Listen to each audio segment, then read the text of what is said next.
My name's Pete Isenberg, and I am currently a training coach with Pioneer Bible Translators.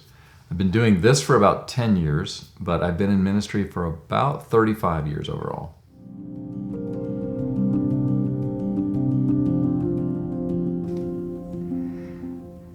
All right, so my story is a little unusual in that I was not in the church at all when I was a kid. My mother was 16 when she got pregnant, and I was given up for adoption.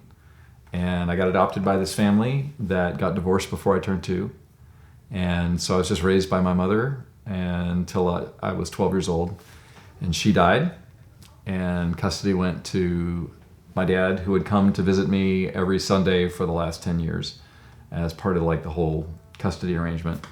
And so I lived with him for about a year and a half, and he decided he didn't want to have anything to do with me anymore because he'd remarried and had a son, and so he had his whole new family. And so they moved to New Mexico and left me behind with a foster family. And so I went to 7 different schools in 3 years. And over the course of this journey, I was the oldest child, the middle child, the youngest child, and the only child in the different families that I was in along the way. Was very convinced that God was not real. But there was something in my soul that kind of rebelled against the notion that death was really the end of everything. And I guess that kind of created a wedge, because there was something for which I really didn't have an answer. Like, why is this niggling sort of feeling? Why is there this idea in my mind that this may not be all that there is to life? And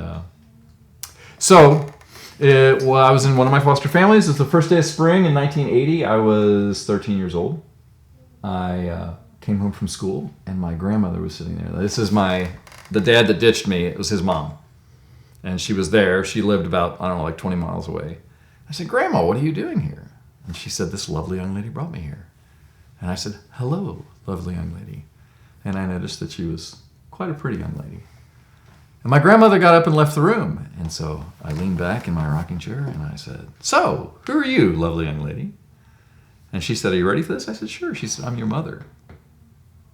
It was my biological mother, who I had never met.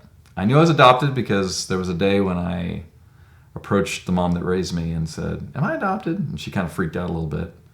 She said, "Why do you ask?" And I was like, "Well, I look at you and I look at Dad, and like the math doesn't add up."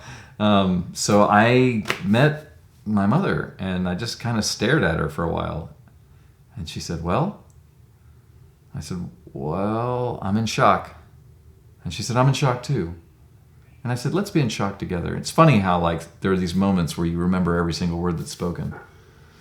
And that began a journey where I decided to ditch the foster home. She asked if I wanted to move in with her and her new husband and their young newborn daughter, and I figured that whatever that was going to be like, it was probably better than where I was. So I finished up school early and moved in with them. She was not prepared to be a mother, and I was not prepared to have another mommy. And so there was a lot of friction. And there were some difficult moments. And it was really typified by kind of the straw that broke the camel's back. There was a day when I got home from school, and she said, "Well, if you expect to get any dinner, you better be home by such and such time. If you expect to eat here, you better be home by such and such time." And I was like, "Okay." Well, that time came, and I made other arrangements for dinner. I ate over at a buddy's house, and I didn't end up getting home till like 9:30. And she flipped out. She said, "I told you to be home by," whatever it was, 6 or 6:30. And I said, "No, you didn't. You said if I wanted to eat here, I made other arrangements." And she was not impressed with my listening skills. And so, but I went to my room and I called my biological uncle on the rotary phone and asked, "Hey, she's threatening to make me move in with you if I don't behave myself. That sounds like a good deal to me. How about you?" And he was like, "Well, I'm not going to get between you and your mom, but you're always welcome here." Well, during all of that, at one point, my mother decided that she and her husband, whose name was Pantiotis Guskos, you might guess he's Greek, it's because he's Greek, they went to Greece. And he explained, "There's no way that I can take your son with us because my family will never understand about this teenage boy that suddenly showed up in my family. So they left without me for a month, and they shipped me off to spend time with my biological father's family. I never met my biological father. He was a heroin addict, and he died when I was 5 of a methadone overdose, so I never met him. But his extended family lived in West Virginia, and my grandmother lived in a trailer. Like, just all the pictures in your mind, that's probably about right. And on a hillside in West Virginia, my Uncle Harry wanted to tell me about Jesus. And I just kind of rolled my eyes like, I thought to myself, you got to be kidding. I'm stuck with these people who are a bit backward by my standards. I grew up in the D.C. area. But I have found in my life that love is the unanswerable argument. And he really did actually, I think, genuinely care about me. And so I started asking questions. I'm like, so if Christianity is true, if like you people are onto something, why can no two of you get your story together? Like, it's like you all seem to hate each other. You know, all these people in these, and I didn't know what a Catholic was, but like Catholics and Methodists and Baptists, and y'all bash each other and you don't agree about anything. And he went into telling me, well, you know, but there's all kinds of man-made this, that, and the other, but we just follow the Bible. And of course, I didn't know anything about the Bible, but he started reading some passages to me. And at the end of my time there, it was the last Sunday, and I remember them saying, this is your big chance if you want to give your life to the Lord. I was like, what would that look like? And he said, well, you come walking up and you tell people you accept Jesus as your Savior, and then you get baptized. And I was like, what's that? And he explained to me that's like taking an indoor bath in front of a lot of people, which sounded like a weird idea to me. And there's a long story to go in with that. But long story short, that Sunday I planned not to go. I ended up walking up front anyway, not quite sure how I got there. The preacher had bad breath, so I asked to speak to my uncle, who came up and did the whole rigmarole. And then they stuck me in a room and they handed me a straitjacket and they said, here, put this on. Now, I know now that that's called a baptismal robe, but at the time it was this thick canvas thing with a bunch of snaps and buttons and straps, and it looked like a straitjacket to me.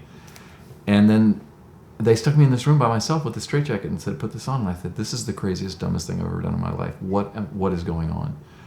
And I thought to myself, I just need to run. I need to get away from here. But I realized I had nowhere to go because I'm in the middle of nowhere, West Virginia. And so somebody came knocking at the door a little bit later and said, are you ready? I'm like, no. And my Uncle Harry came in, explained, this is again, kind of like a white uniform, you got to put this on. Here, let me help you with it. And then we got down into the pool, and he raised his hand and said, hamana, hamana, hamana, and splash. And I felt different, which I had no theology for that. And I know it doesn't work that way for everybody. That's not the moment for everybody. But for me, something happened. But I had no idea what to do with it. And I took that back to Arlington, where my mother lived with the family when it was time to go back. And she said, I'm not taking you to church. So I walked to the only church within walking distance, which was an Episcopalian church. And I became an acolyte. So I started carrying the stuff down the aisle, and mixing the communion and all this kind of stuff. The Eucharist, it was called. But eventually I ended up moving in with my dad. With my uncle and his family, who later adopted me, so I was adopted a second time. That's a whole nother story, and we won't get into all that right now.